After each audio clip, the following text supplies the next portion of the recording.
अच्छा, रोज सुबह उठकर ऑफिस भागना, शाम तक वहीं रहना, क्या यही एक तरीका है कमाने का?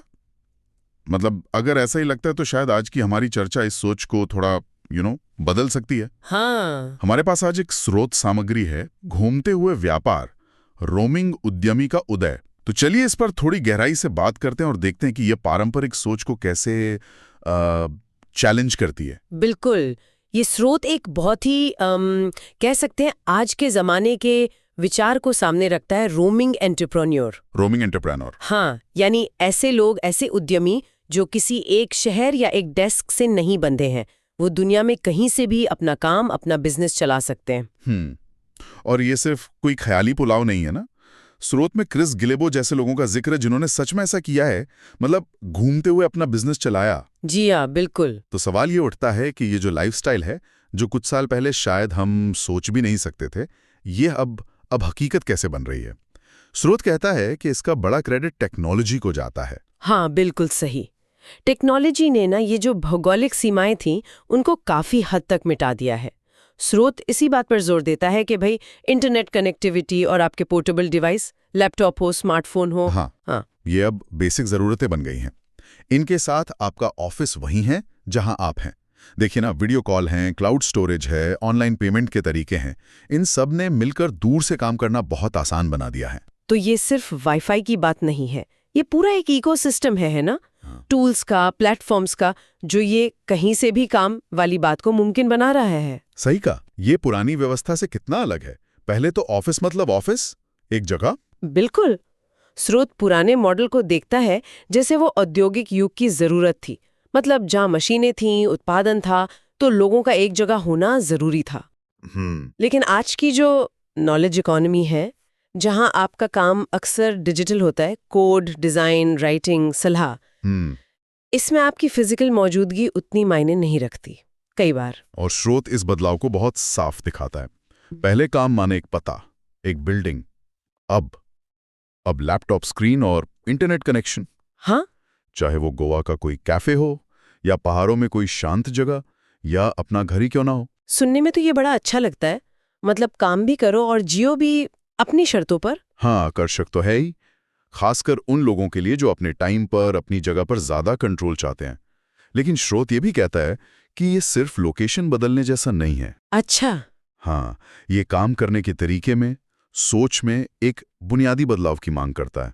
आपको ज्यादा सेल्फ डिसिप्लिन चाहिए, एक स्ट्रक्चर बनाना पड़ता है, क्योंकि कोई बॉस सिर पर नहीं खड़ा होता ना हर वक्त। ये बात तो है।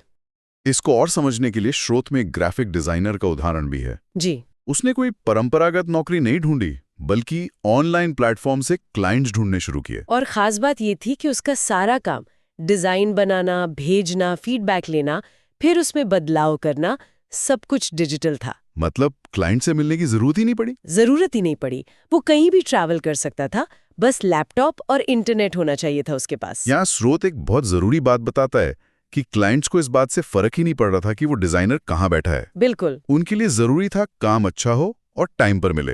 ये जो रिजल्ट पर फोकस है, यही इस मॉडल के सेंटर में है। हाँ, ये पॉइंट समझना बहुत जरूरी है। डिजिटल दुनिया में, खासकर सर्विस सेक्टर में, अगर आप लगातार अच्छी क्वालिटी देते हैं और प्रोफेशनल हैं, तो आपकी लोकेशन उतनी जरूरी नहीं रह जाती। आपकी पहचान आपके काम से बनती है, ऑफिस के पते से नहीं। तो ये तो साफ है कि ये मॉडल काम कर सकता है। अब सवाल है, इसके फायदे क्या हैं, मतलब प्रैक्टिकल फायदे। स्रोत कहता है स्वतंत्रता सबसे बड़ा आकर्षण है, आजादी। हाँ, आजादी तो है ही, वो सबसे बड़ा मोटिवेशन है शायद। लेकिन स्रोत कुछ और ठोस फायदे भी गिनाता है। एक तो है लागत में कमी। लागत में कमी कैसे? देखिए, जो पारंपरिक ऑफिस के खर्चे होते हैं, किराया, बिजली, मेंटेनेंस, रोज का आना जाना, ये सब बच जाते हैं। हाँ, ये तो है। और ये बचत खासकर जब कोई शुरू कर रहा हो तो बहुत मायने रखती है। सही बात। मतलब वो पैसा बिजनेस बढ़ाने में या शायद घूमने फिरने में लगा सकते हैं। स्रोत एक और बात कहता है, अवसरों का विस्तार। आप सिर्फ अपने शहर या देश तक सीमित नहीं रहते। सही कहा। इंटरनेट आपको पूरी दुनिया का बाजार दे देता है। आप कहीं भी बैठे क्लाइंट के लिए काम कर सकते हैं। अच्छा। इससे न सिर्फ आपकी कमाई बढ़ सकती है, बल्कि आपको अलग अलग मार्केट्स, अलग कल्चर्स को समझने का मौका मिलता है। वो आपके स्किल को भी बेहतर बनाता है। और चौथा फायदा, जिसे स्रोत लाइफस्टाइल डिजाइन कहता है, वो है कि आप ट्रैवल भी कर सकते हैं और कमा भी सकते हैं। मतलब दुनिया देखो और काम भी करो। बिल्कुल, ये उन लोगों के लिए बहुत अच्छा है जो अनुभवों को चीजों से ज्यादा महत्व देते हैं।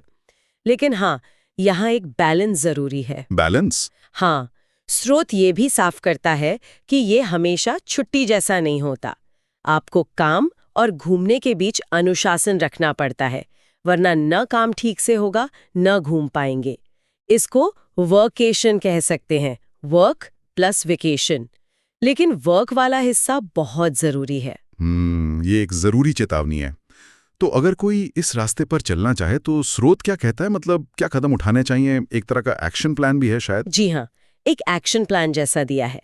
पहला कदम है अपने स्किल्स को पहचानना। स्किल्स मतलब हुनर?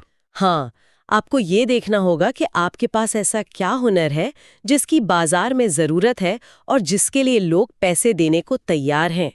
स्रोत कुछ उदाहरण देता है, जैसे लिखना, डिजाइन करना, कोडिंग, पढ़ाना, मार्केटिंग। लेकिन लिस्ट यहीं खत्म नहीं होती।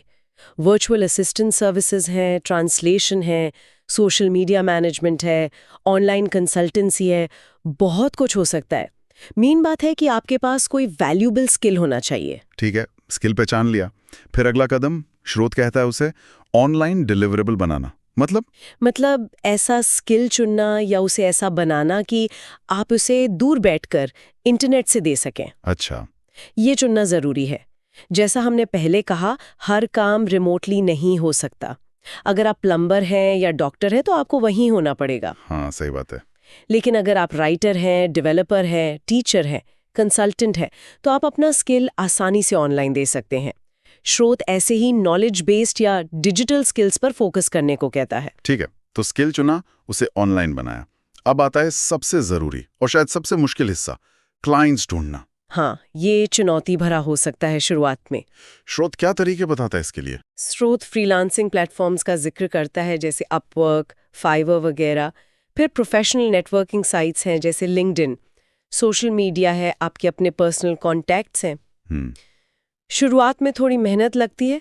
आपको एक अच्छी ऑनलाइन प्रोफाइल बनानी पड़ती है, अपने काम के सैंपल दिखाने होते हैं, और हो सकता है शुरू में कम रेट पर भी काम करना पड़े। अच्छा, ताकि रेपो बन जाए। हाँ, ताकि आपकी एक रेपुटेशन बने, आपको अच्छी रिव्यूज मिले, टेस्टिमोनियल्स मिले। यानी धैर्य और लगातार कोशिश करनी होगी।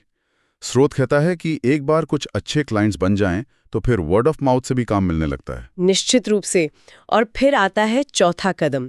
इसे स्रोत एक एडवांस स्टेज की तरह देखता है, अपने बिजनेस को धीरे धीरे ऑटोमेट करना। ऑटोमेट करना मतलब ऐसे सिस्टम बनाना कि आपकी कमाई के लिए आपको हर वक्त एक्टिवली काम न करना पड़े, आपकी इन्वॉल्वमेंट थोड़ी कम हो जाए।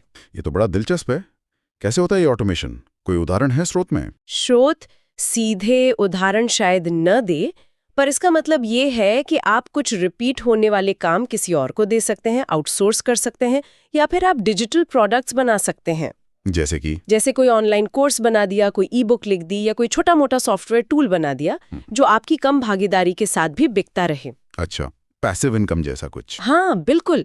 इससे आपको पैसिव इनकम मिलती है और आपको घूमने या अपनी पसंद की दूसरी चीजों के लिए ज्यादा टाइम और आजादी मिलती है। क्रिस गिलेबो भी अपनी किताबों में इस तरह के सिस्टम बनाने पर काफी जोर देते हैं। तो ये एक तरह से अपने बिजनेस को अपने से बड़ा बनाने जैसा है, ताकि वो आपके बिना भी थोड़ा बहुत चलता रहे। ये तो पूरा एक रोड मैप जैसा लग रहा है। स्किल पहचानो, ऑनलाइन बनाओ, क्लाइंट ढूंढो और फिर ऑटोमेट करो। हाँ।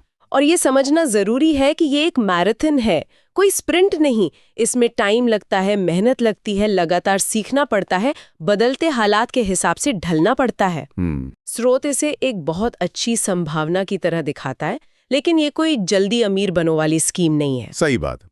तो आज की इस पूरी चर्चा का निचोड़ यही है कि भाई पारंपरिक ऑफिस अब काम करने का अकेला सेंटर नहीं रहा। बिल्कुल नहीं। टेक्नोलॉजी ने रोमिंग एंटरप्रेन्योरशिप को एक हकीकत बना दिया है, एक असली विकल्प जो काम, जिंदगी और घूमने फिरने को जोड़ने का मौका देता है। जी हाँ, और ये उन लोगों के लिए खास तौर पर जरूरी हो सकता है जो 9 से 5 की रूटीन से कुछ अलग चाहते हैं, जिन्हें घूमने का शौक है, या जो अपने काम और अपनी जिंदगी में ज्यादा कंट्रोल और फ्लेक्सिबिलिटी चाहते हैं। हाँ। और ये छोटे शहरों या दूर दराज के इलाकों में रहने वाले टैलेंटेड लोगों के लिए भी दुनिया भर के अवसरों के दरवाजे खोल सकता है। ये निश्चित रूप से सोचने लायक बात है उन लोगों के लिए जो अपने करियर और लाइफस्टाइल को शायद एक नए तरीके से डिजाइन करना चाहते हैं। स्रोत हमें इस उभरते हुए चलन की एक अच्छी रूपरेखा तो देता ही है। हाँ, और इस चर्चा के आखिर में मैं एक सवाल छोड़ना चाहूंगी सोचने के लिए। हमने स्किल्स, टेक्नोलॉजी, क्लाइंट्स, ऑटोमेशन, इन सब प्रैक्टिकल चीजों की बात की। जी। लेकिन इन सब के परे एक कामयाब रोमिंग एंटरप्रेन्योर बनने के लिए, मतलब इस सपने को हकीकत बनाने के लिए, किस तरह की सोच, किस तरह के अंदरूनी बदलाव की जरूरत होती है? क्या सिर्फ लैपटॉप और स्किल काफी हैं, या फिर वो जो सेल्फ डिसिप्लिन है, अनिश्चितता से डील करने की हिम्मत है, खुद को मोटिवेटेड रखने की कला है, क्या वो ज्यादा जरूरी है? वाह, ये बहुत गहरा सवाल है। मतलब मौके और साधन तो हैं, लेकिन क्या हम उस आज़ादी के साथ जो जिम्मेदारी और अनिश्चितता आती है उसे संभालने के लिए दिमागी तौर पर तैयार हैं? ये वाकई सोचने की बात है, आत्मनिरीक्षण का विषय है।